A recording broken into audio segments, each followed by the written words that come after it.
मामा अपना बोझ उतार रही हैं, बाबा मुझसे जान छुड़ाना चाह रहे हैं, दादू अपना मान रख रही हैं और आप यकीनन अपने ऊपर किए हुए एहसानात का बदला उतार रहे होंगे ना।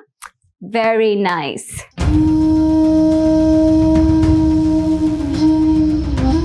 क्या बकवास कर रही हो तुम?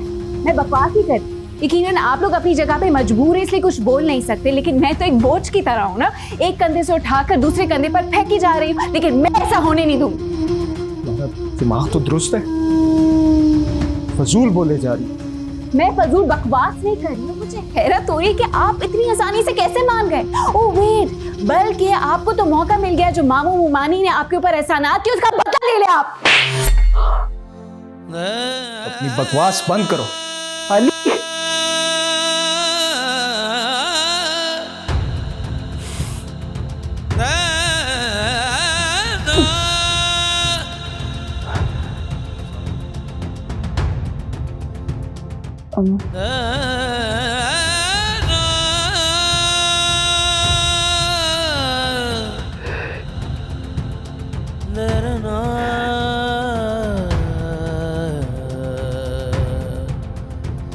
Uh